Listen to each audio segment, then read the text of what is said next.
What's up, Keller Williams Realty Partners? Another educational video, video 2 of a multi-part series on new construction. We're going to pick up right where we left off.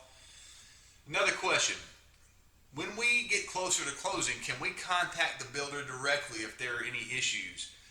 Again, this is usually a price range issue. If you've got a custom home going up, they will almost let you contact them anytime, any place.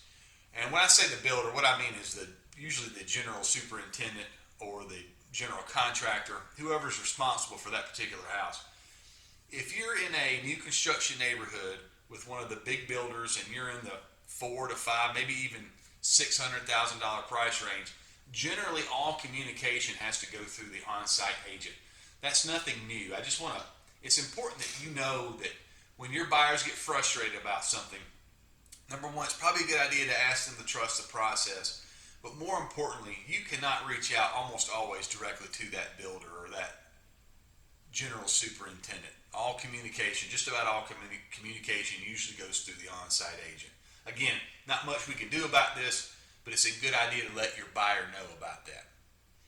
Next, is this fee simple? Look, if you're in a neighborhood where you have standalone houses, they are going to be fee simple.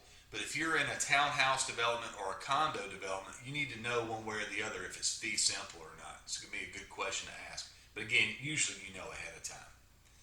Next, what is your policy on returning deposits if the buyers have to terminate? You want to kind of get an idea of this up front.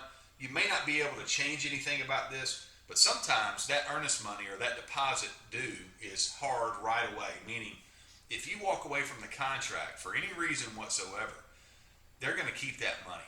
Now, again, if that happens and they have to terminate for some reason, maybe it's the builder's fault, we will fight that out with them.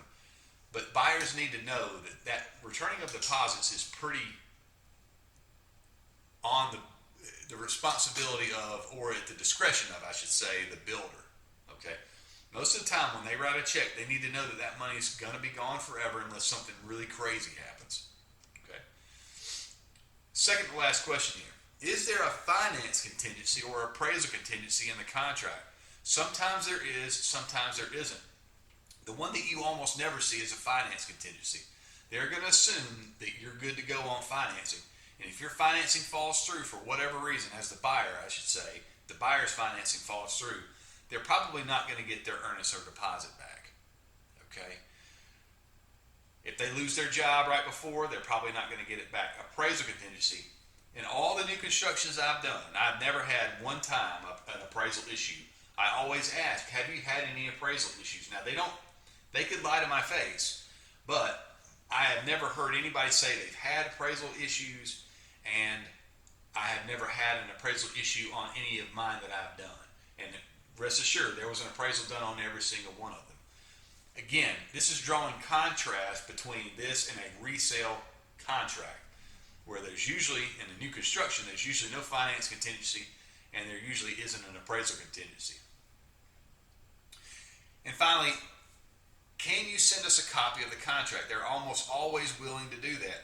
Later on, as I've mentioned before, I'm going to go through the highlights of most of these contracts because they're very, very similar.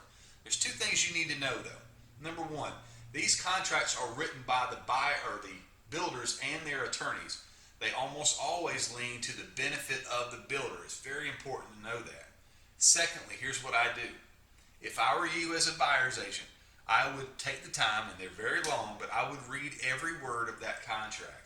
And I would make notes of that contract, things you have questions about, you want to ask the new construction site agent, and things you want to point out to your buyer.